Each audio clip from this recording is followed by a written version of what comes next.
avec lui. Nous abordons actuellement une série sur l'Église et le thème de mon message ce matin, c'est l'Église en action. Et pour cela, je vous propose une lecture dans Luc au chapitre 9.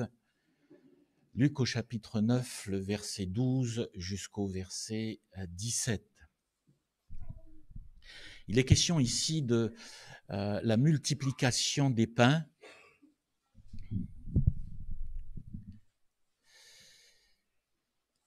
Et il est écrit, comme le jour commençait à baisser, les 12 s'approchèrent et lui dirent, renvoie la foule, afin qu'elle aille dans les villages et dans les campagnes des environs pour se loger et pour trouver des vivres, car nous sommes ici dans un lieu désert. Jésus leur dit, donnez-leur vous-même à manger. Mais ils répondirent, nous n'avons que 5 pains et 2 poissons, à moins que nous allions nous-mêmes acheter des vivres pour tout ce peuple. Or, il y avait environ 5000 hommes. Jésus dit à ses disciples, faites-les asseoir par rangées de 50. Ils firent ainsi et ils les firent tous asseoir. Jésus prit les pains et les 2 poissons, et levant les yeux vers le ciel, il les bénit, puis il les remplit et le donna aux disciples afin qu'ils les distribuassent à la foule. Tous mangèrent et furent rassasiés, et il en emporta 12 paniers pleins de morceaux qui restaient. Amen. Je vous invite à vous lever, on va prier le Seigneur. Alléluia. Nous voici, Seigneur, devant toi, et ce que nous désirons, c'est que ta parole vienne fortifier nos cœurs et nous conduire toujours plus loin avec toi. Nous croyons que, en effet, Seigneur, tu as des plans tout tracés pour chacune de nos vies. Tu as des projets, non seulement pour nos vies, mais aussi pour l'Église. Et nous te prions, Seigneur, afin que ces temps, Seigneur, cette nouvelle année, soient des temps de bénédiction où tu déploies ta grâce sur ton Église. Seigneur, ce que nous voulons, c'est tout simplement entrer dans les œuvres que tu as préparées d'avance pour chacune de nos vies et pour notre Église. Visite ton peuple, Seigneur, au nom de Jésus. Amen. Amen. Pouvez-vous asseoir? Il est question ici de la multiplication des pains.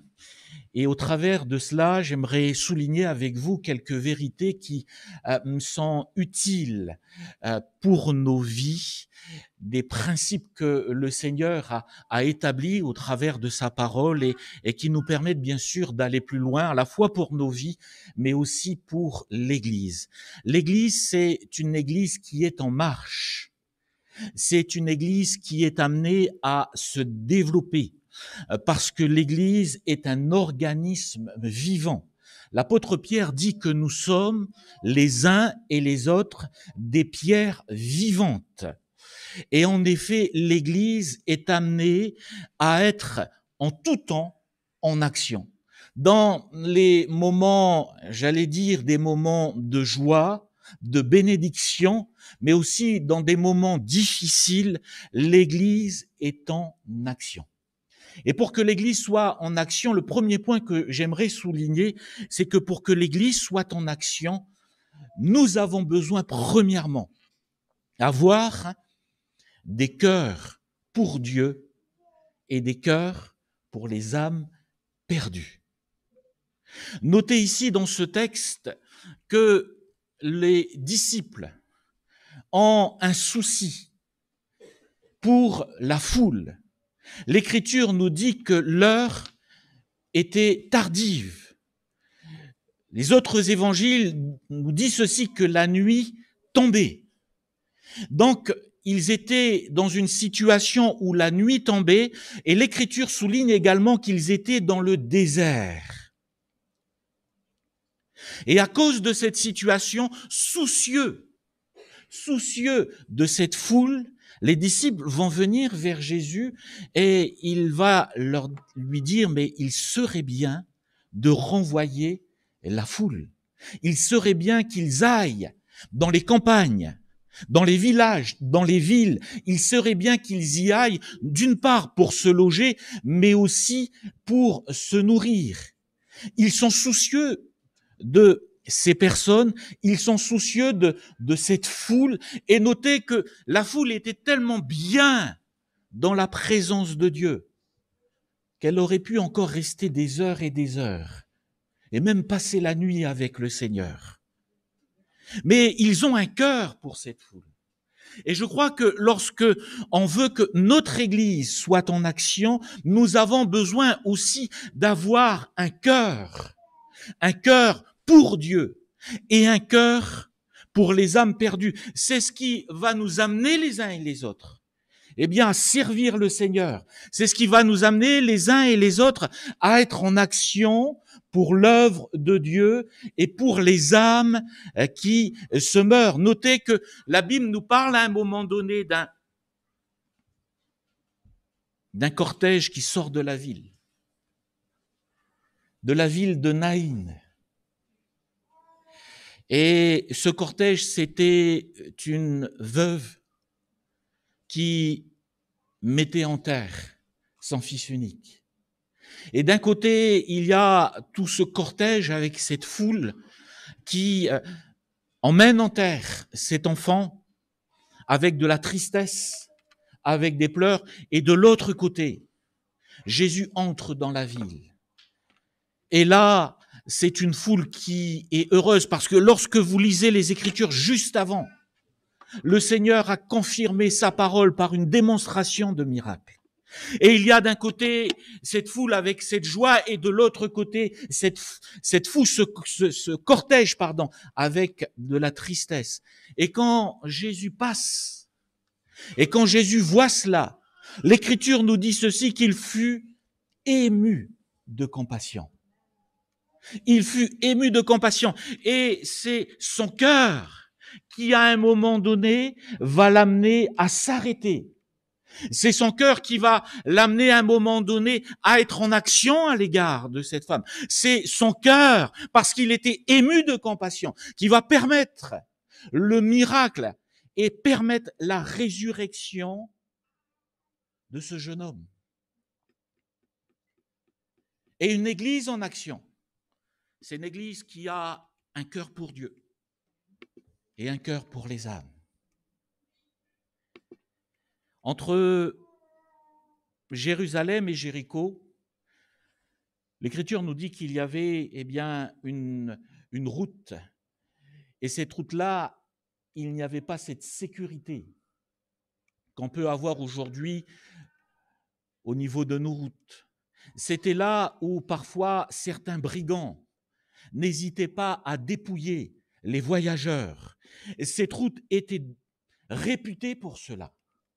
Et Jésus, lorsqu'il conte cette histoire, quand il conte cette parabole, il dit qu'il y a un homme qui s'est retrouvé pris par des brigands. Et non seulement il a été dépouillé, mais il s'est fait agresser.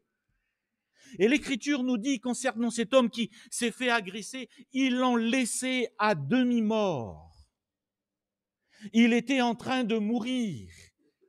Et à ce moment-là, la Bible nous dit ceci, qu'un sacrificateur descend, voit cet homme. Et c'est un terme fort qu'emploie l'Écriture. La Bible nous dit ceci, qu'il passa outre. Il le voit gisant en train de mourir, mais il passa outre. Un lévite qui passe par là aussi. Et l'Écriture nous dit que la même chose, il voit cet homme à l'agonie, en train de mourir. Il le voit.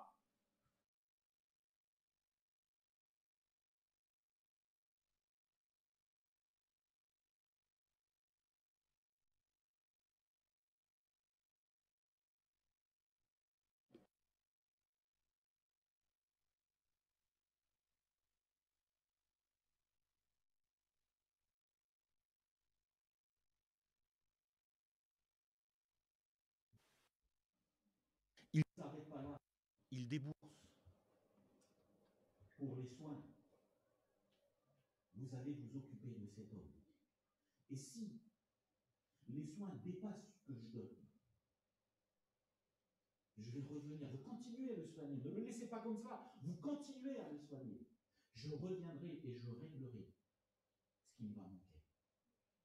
Un homme qui va agir, mais ce qui va lui permettre d'agir, c'est son cœur. Une église en action, c'est une église qui a un cœur pour Dieu et un cœur pour les âmes perdues.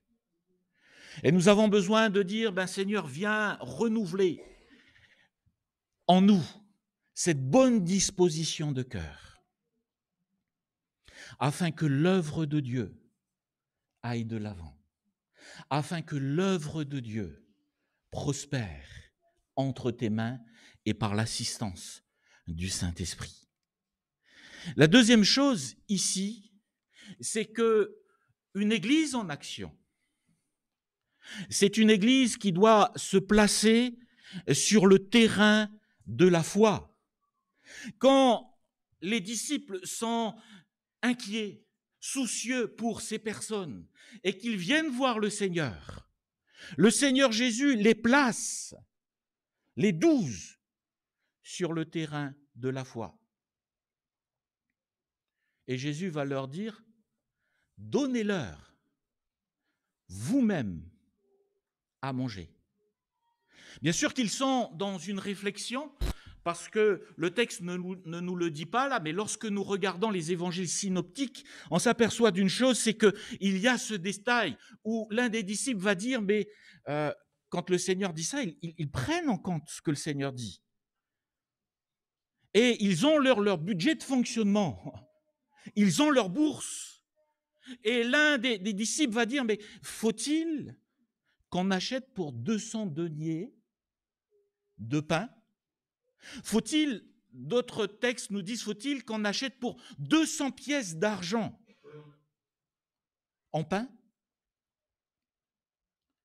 C'est l'équivalent environ de 8 à 9 000 euros. Un denier, nous dit l'Écriture, c'est un jour de travail. 200 deniers, c'est l'équivalent de 6 mois et demi. Et pour un salaire moyen, je dis moyen, 1400, 1500, ça fait à peu près 8 à 9 000 euros. Mais qu'est-ce que 9 000 euros pour nourrir 5 000 personnes? Et notez que la Bible nous dit que ce n'est pas 5 000 personnes, c'est 5 000 hommes. L'Écriture dit bien 5 000 hommes. Les commentateurs bibliques disent que la foule, c'était l'équivalent de 20 000 personnes. Ils ont en face d'eux 20 000 personnes. Et Jésus va leur dire, donnez-leur vous-même à manger. 20 000 personnes, 9 000 euros, c'est rien. 20 000 personnes, c'est la moitié de Thionville. J'ai fait mes recherches.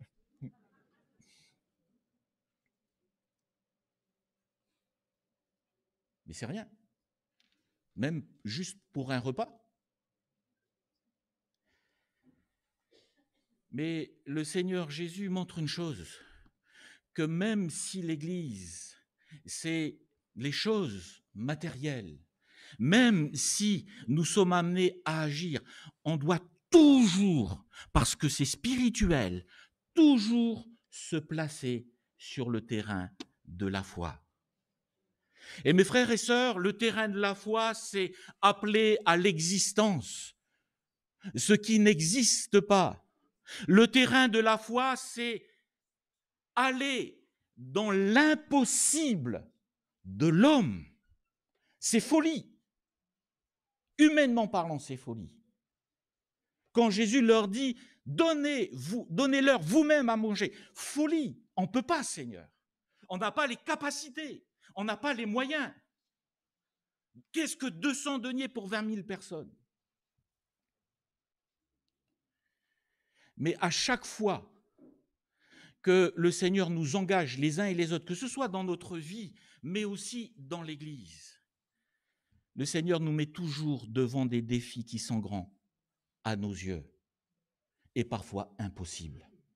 Ils sont ici face à un défi qui est immense, un géant défi. Mais le Seigneur les place sur ce terrain-là. Place ces personnes sur ce terrain. Et je crois que pour nous, il est important de se placer toujours sur le terrain de la foi. Parce que lorsqu'on se place sur le terrain de la foi, c'est là où le Seigneur manifeste son secours, c'est là où le Seigneur manifeste sa bénédiction. La Bible nous dit ceci, que rien n'est impossible au Seigneur. Et quand l'ange dit rien n'est impossible à Dieu, il s'adresse à Marie.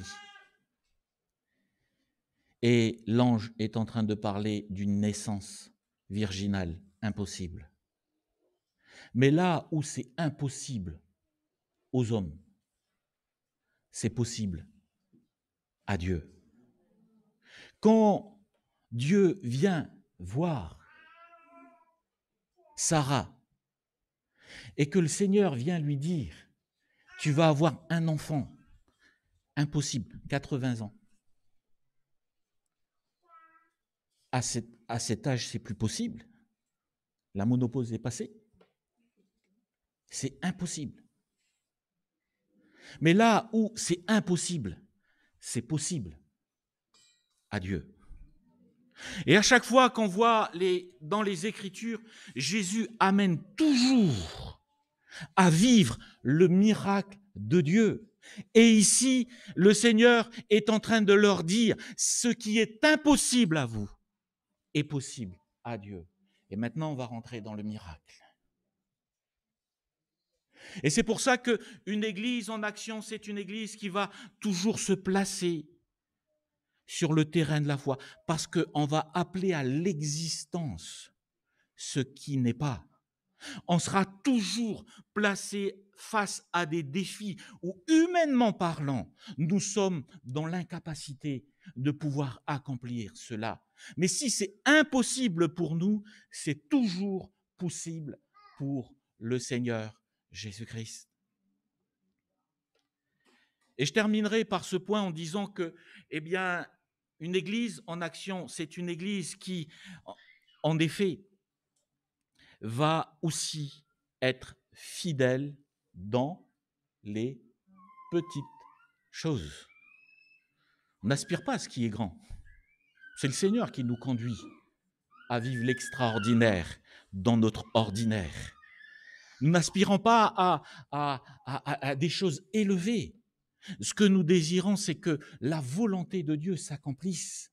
Mais quand le Seigneur nous montre sa volonté, il va nous rappeler une chose, c'est que si le miracle, c'est lui qui l'accomplit, il nous demande d'être fidèles dans les petites choses. Est-ce que c'est les disciples qui vont opérer les miracles? Non. Mais ils vont être un instrument entre les mains du Seigneur pour que le miracle de Dieu s'accomplisse. Notez ce qu'il est dit. Ils vont écouter le Seigneur. Parce que être fidèle dans les petites choses, c'est écouter le Seigneur. Et écouter le Seigneur va les amener à l'obéissance à la parole de Dieu.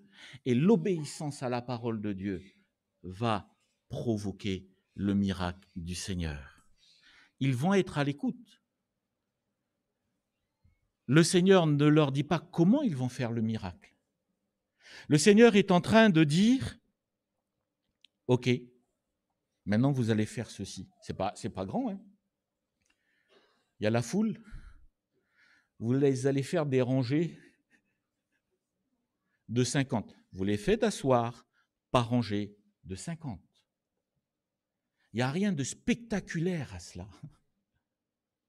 Il n'y a rien de miraculeux à se mettre en rangée de 50. C'est structuré, ça demande du travail, parce que mettre environ 20 000 personnes sur des rangées de 50, il faut y aller.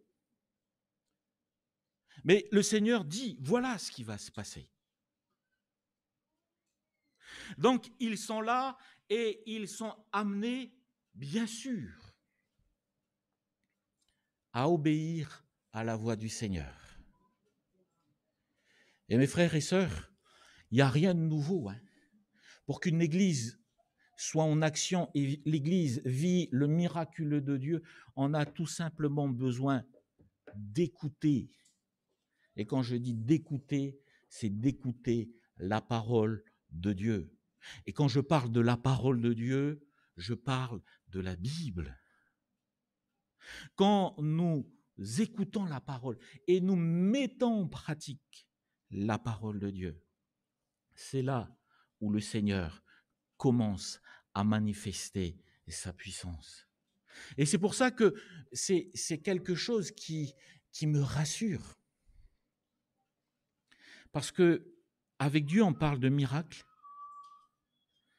on parle de guérison, on parle de l'action surnaturelle de Dieu. Et notez une chose, c'est que pour cela, et je le dis à chaque fois, ce n'est pas nous, mais ce que le Seigneur veut, c'est qu'on prépare le terrain. Et quand on est dans cette perspective-là, on s'aperçoit d'une chose, c'est que quand on est dans l'impossible, eh bien, Dieu manifeste son miracle. Pourquoi ? Parce que Dieu va toujours se servir des choses faibles de ce monde. C'est ce qui me rassure. C'est ce qui me rassure. Dieu se choisit des choses faibles de ce monde. Vous savez que Dieu ne méprise pas les faibles commencements. Et l'Écriture nous montre une chose, c'est qu'à chaque fois qu'on est dans l'impossible de l'homme, le Seigneur lui montre une chose, c'est que lui ne méprise pas les faibles commencements. Ils sont là, et quand ils viennent voir le Seigneur, ils viennent avec cette perspective de dire, nous avons 5 pains et 2 poissons. C'est bien ça, hein ? 5 pains et 2 poissons. Et c'est insignifiant. Mais dans les 5 pains et 2 poissons, le Seigneur va manifester sa puissance. Nous avons juste besoin de dire, Seigneur, nous voici. Sers-toi de ce que nous sommes. Sers-toi de ce que nous avons. Mais avec le peu que je suis, me voici. Il y a un moment donné, une veuve vient voir le prophète Élie et elle dit « Mais je suis dans une galère immense. Mon mari est décédé. Nous avions des dettes et nous avons toujours des dettes. Mais mon mari est décédé. Les ressources que nous avons ont tari.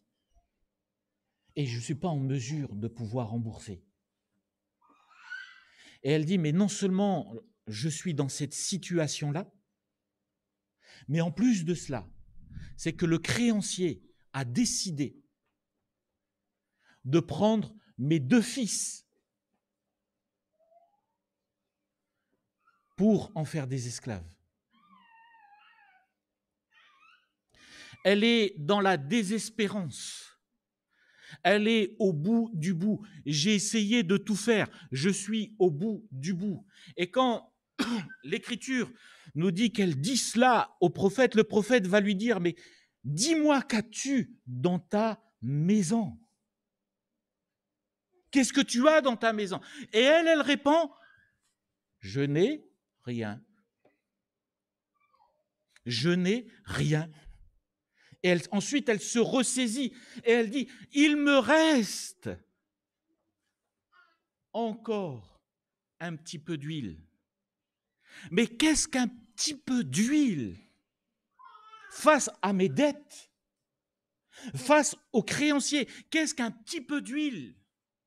Et c'est là où on voit que une chose est certaine, c'est que Dieu nous attend dans la fidélité, dans les petites choses. Et le Seigneur va lui dire, mais ça, le prophète Élie va lui dire, mais ça, c'est suffisant. Va récupérer des vases à droite et à gauche. Et le miracle de Dieu va s'accomplir. La Bible nous parle encore d'une autre veuve. Et Dieu dit au prophète Élie, alors lui, il se met toujours dans des situations assez compliquées. Hein. Tu vas aller dans telle ville, tu vas arriver, tu as une dame, tu vas sonner à sa porte, enfin, tu vas frapper à sa porte, et elle va pourvoir à ta nourriture. Parce que le torrent était desséché et il était temps pour lui de bouger. Il arrive, il voit cette veuve, il lui dit, prépare-moi un gâteau pour que je mange. C'est choc quand même. Elle dit, mais ok, mais il me reste un peu de farine.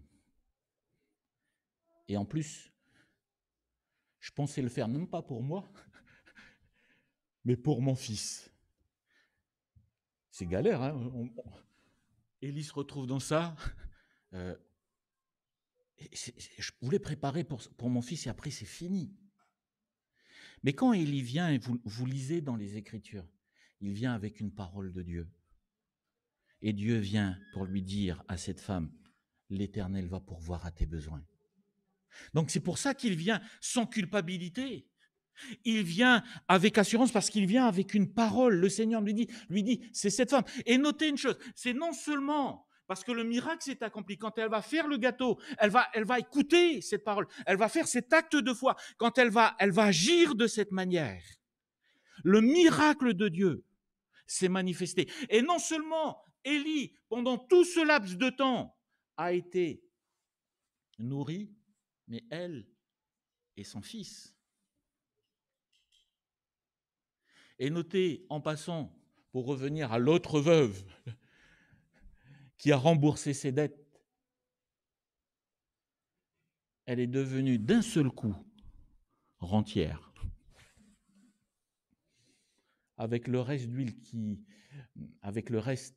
d'huile, tu vas pouvoir vivre avec par la suite. Mais à chaque fois, on est dans l'impossible de Dieu. Et ce que le Seigneur nous demande, c'est notre fidélité dans les petites choses. Eux, ils vont écouter le Seigneur. Des rangées de 50, ok Seigneur, on va le faire. Maintenant, vous allez servir. Et quand il va rompre le pain, la multiplication va se manifester.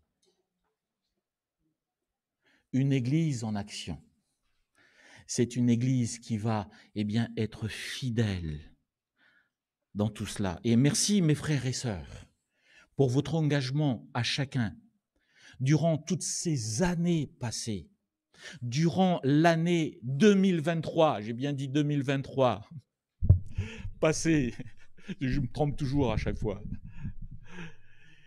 Merci Seigneur. Mais pour l'année 2024, on veut encore dire au Seigneur, Seigneur, nous voici. On veut être cette église en action. Et on n'aspire pas à ce qui est grand, mais on sait qu'en te servant, on va vivre de grandes choses. Vous allez me dire, c'est la même chose. Hein? Oui, peut-être. Mais dans tous les cas, notre Dieu, c'est un Dieu grand. Une église en action. C'est une église qui, premièrement, a un cœur pour Dieu et pour les âmes. C'est une église qui va se placer sur le terrain de la foi. C'est une église qui va s'attendre au miracle de Dieu. C'est une église qui va être fidèle dans les petites choses. Après, le reste, ça appartient au Seigneur. Pour ça qu'on parlait la dernière fois de nos frères prédicateurs. Si vous avez besoin de la prière après le culte, vous allez voir un des frères en disant j'ai besoin que tu pries pour moi. Et ils vont le faire. Pourquoi? Parce qu'on permet un terrain, on permet au Saint-Esprit de se manifester au milieu de nous. Nous, en Nouvelle-Calédonie, nous avons vécu à un moment donné, nous avons vécu un temps de réveil. Et le Seigneur s'est manifesté d'une manière extraordinaire, au travers de sa parole, mais aussi par une démonstration de puissance. Et il y a eu un moment où on a eu une visitation de Dieu, il y a eu des miracles, des guérisons. Le Seigneur était agissant. Et il est toujours. Hein. Mais en réfléchissant par rapport à cela, je suis aperçu d'une chose, c'est que le terrain était favorable. C'est-à-dire que le réflexe qu'on avait nous tous en tant que chrétiens, c'était de dire, mais quand il y avait quelqu'un de malade, ah mais t'es malade, ben viens dans mon église, on va prier pour toi. Après le Seigneur, il guérit, il ne le fait pas, c'est sa souveraineté de Dieu, mais viens, il y a des personnes qui vont prier pour toi. Et c'était un réflexe. Donc on avait toujours des personnes malades qui venaient à l'église. Et parce qu'il y avait toujours des personnes malades, Dieu manifestait sa puissance. Les malades étaient guéris. Et je crois qu'on a besoin de favoriser le terrain pour que le miracle de Dieu s'accomplisse. Plus on va avoir des temps de prière, plus on va favoriser ces moments où le Seigneur peut agir, plus on permet au Saint-Esprit de manifester sa gloire au milieu de nous. À un moment donné, je rendais témoignage, j'étais à l'armée, je rendais témoignage, je rendais même pas témoignage. On parlait de la Nouvelle-Calédonie et à un moment donné, je discutais avec un collègue là et puis je parlais des guérisseurs, des toucheurs chez nous. Enfin, chez nous, on dit les guérisseurs. Et je lui disais, mais ça marchait. Hein. Alors il était là. Ah bon, ça marche, oui, ça marche. Mais maintenant, on ne sait pas d'où vient la source. Moi, je sais d'où vient la source, mais ça marche.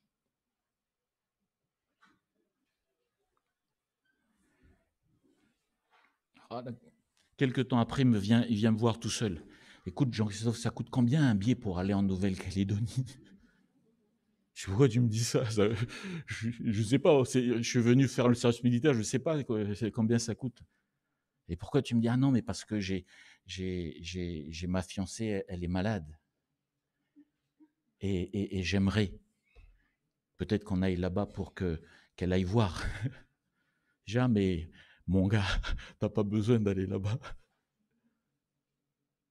Parce que si tu veux, je peux prier pour ta fiancée, il n'y a pas de souci. Et là, je commence à lui expliquer d'où vient la source des guérisseurs. Et quand ça vient des guérisseurs, il y a un coût. Parce qu'avec le diable, il y a toujours un prix. Et je lui dis, mais viens, on va prier si tu veux. On se retrouve, parce qu'on était au service, hein, on se retrouve en ville, il n'y a pas de souci, je vais prier. Mais c'est le réflexe. Que nous ayons toujours un terrain favorable pour permettre à l'Esprit de Dieu de se manifester en milieu de nous. Que le Seigneur nous aide à être cette Église en action et de favoriser l'action du Saint-Esprit au milieu de nous. On va prier le Seigneur. Gloire au Seigneur. Merci Seigneur pour ta présence au milieu de nous.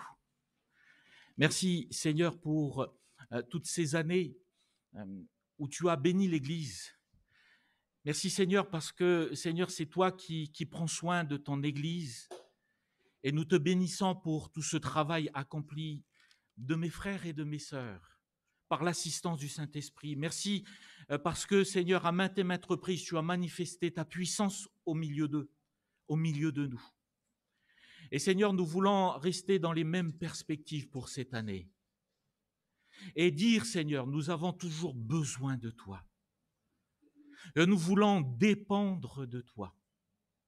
Comme il a été dit, Seigneur, jeudi dernier, nous voulons en effet, Seigneur, que tu aies la première place dans nos cœurs, mais aussi dans l'Église. Seigneur, glorifie ton nom au milieu de nous. Et pour, Seigneur, cette année 2024, nous voulons que, Seigneur, nos perspectives soient tes perspectives. Que les œuvres, Seigneur, que nous allons engager pour cette nouvelle année soient les œuvres que tu as préparées. Que, Seigneur, les plans, les projets soient tes projets. Et Seigneur, que tout soit fait pour la gloire de ton nom. Nous prions pour ceux qui ont besoin de ta grâce au milieu de nous, afin que tu viennes fortifier les cœurs. Nous prions pour ceux qui sont malades, afin que tu opères, Seigneur, ta guérison. Nous te prions, Seigneur, pour ceux qui ont besoin de toi pour une direction particulière, afin que tu parles à leur cœur. Seigneur, comme Israël était à l'écoute de ta voix, nous voulons aussi, Seigneur, être à ton écoute. Merci de bénir, Seigneur, notre Église. Merci de bénir mes frères et sœurs. Nous te prions dans le précieux nom de Jésus. Amen. Amen.